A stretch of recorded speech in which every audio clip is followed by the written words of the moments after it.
I'm finally back with another build, and I've been meaning to do a tote bag for quite a while, so that's what we will do for today. And it even features a laptop compartment and another pocket for your smartphone. So without further ado, let's get started. So first we want to get started with our rolled handles.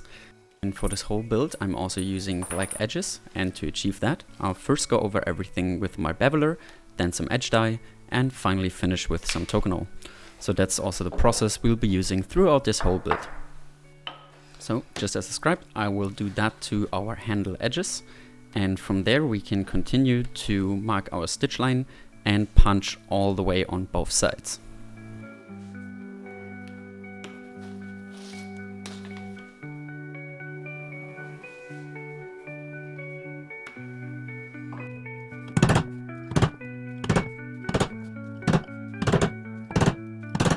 Once we have that prepared, we can also start attaching our rectangle rings, and for that I will just add them over on the ends and then secure them in place with some rivets, and then we can start folding it up in the middle and stitch them together so we get a nice rolled handle. If you want to make them even more sturdy, you can also just use some rope in the core of the handle to make it even stronger.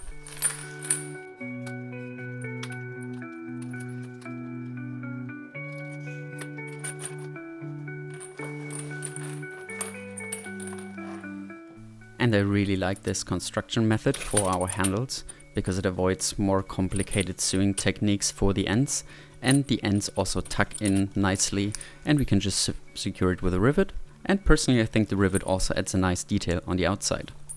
And after we finished our handles, we can continue with our strap attachments, which there will be 6 of in total, 2 for shoulder strap attachments and another 4 for the handles.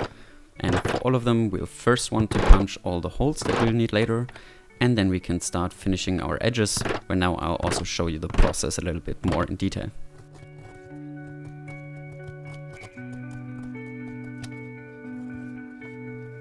And for the edge finishing, I use tokenol in the end to make sure it's properly sealed and none of the dye is coming off when you're wearing your bag. But technically, if you want to, you can also directly buff the edge dye, as you can see here, and it gets quite good results. And to really make our pieces stand out, I'm going to glue in these little strips of padding so that they will have some more volume later on when we attach them to the bag, which gives them even a more premium feel. And then we can just repeat those exact same steps for our handle connectors as well. And next up, I punch the holes on our side pieces so we can actually attach our strap connectors.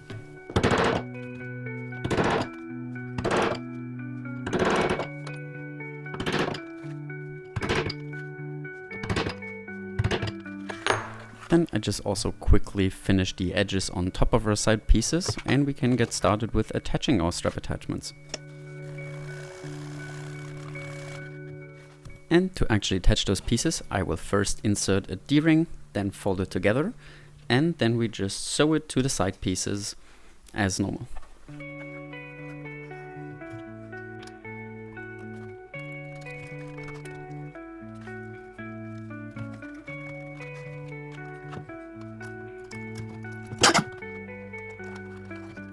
And lastly, especially when working with stiffer leather, one more thing we can do is use our heat gun to heat up our leather, and then just use our bone folder to make the padding even more pronounced.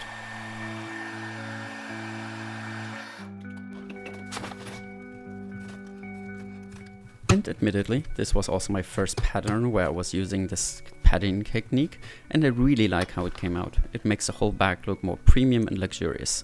So let me know what you think.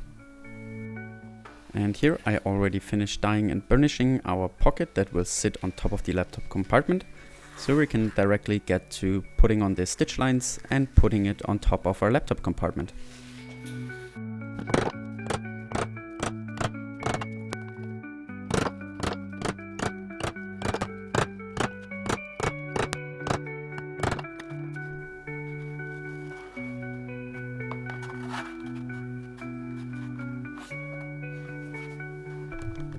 Now, to prepare our laptop compartment, we'll first want to prepare one of these sides on our side strips. because they will be a bit tricky to reach later on. So I'll bevel and burnish them and also already punch the stitch lines.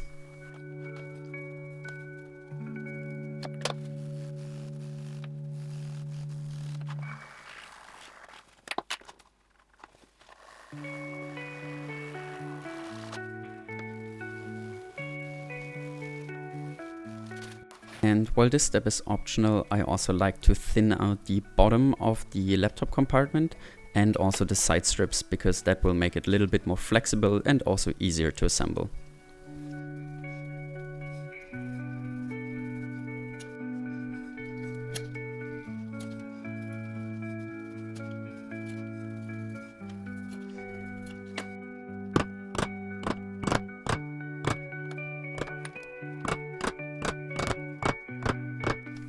And once that is done, we can start gluing our strips on the side for our laptop compartment. And once that glue is dried, we can just put them together. And then as usual, we also want to stitch that and finish all of our edges.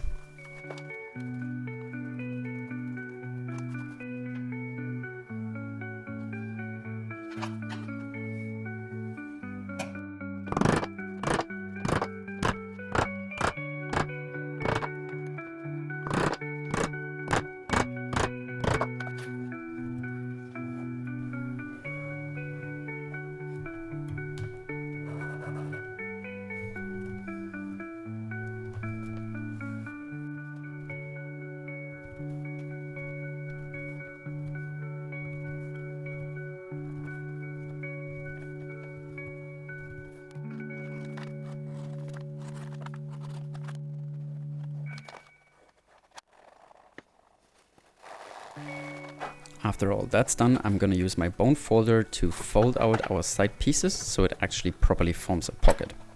And then we can leave that part for now and we can continue to our actually assembly of the bag.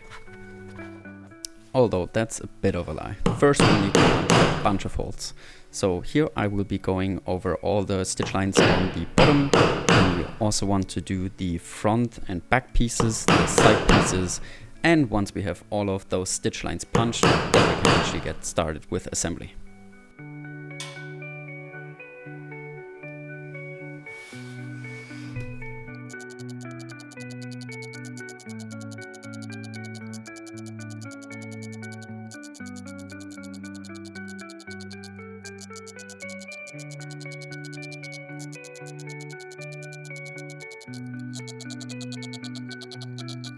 So first I will be attaching the handles. So I just take one of our straps, put it through the handle, and then attach it to our front and back pieces, similar to what we did to the shoulder straps.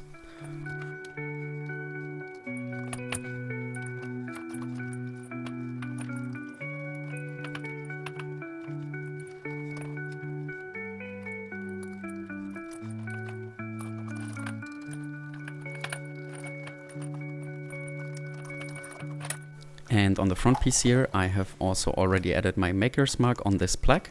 I also have the plaque in the pattern if you want to add it, but of course, depending on what you want, you can also just easily leave it out.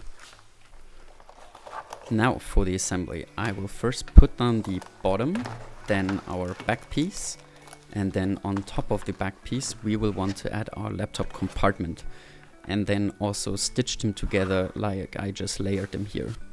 And the laptop compartment is slightly thinner, so the first two stitches will just go through the back piece and the bottom, and then we'll wrap in the laptop compartment as well.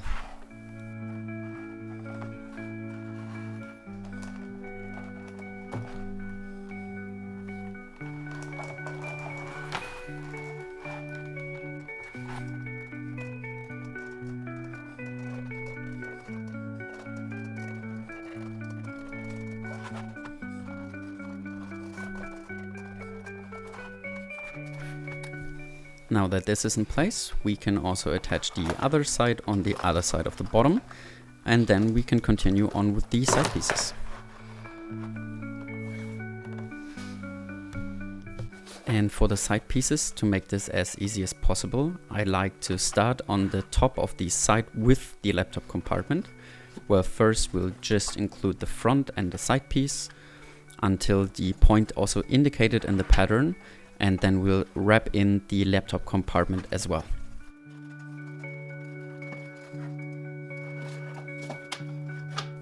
So here I'll just pull up the laptop compartment, and then with my next stitch it will go through the laptop compartment, then the side piece, and then the front piece. And then we just continue all the way down.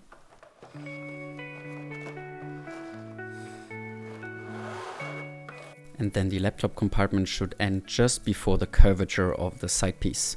Then we sew around the corner, and I will finish once I reach the other side of the bottom, and that is to make sure that I can also more easily access the other side as well. So I'll stop my stitch there, because this is a very long stitch line anyway, and it's quite hard to do in one piece. Then I'll start again on the top of our other side piece and repeat the exact same until the back piece.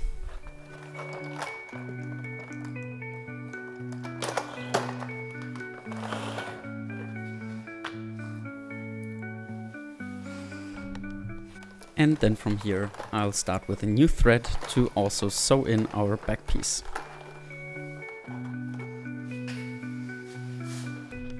And if I put the bag on one side piece like this, it's also actually quite easy to access. So from there we just stitch all the way to the top, repeat that on both sides, and we actually already have a finished bag. If you liked the video, also consider subscribing to see more like this in the future. And I would also be curious to know, what would you like to see more of? Would you want more tote bags, bags, wallets? Let me know down in the comments. With that, I would say, see you next time.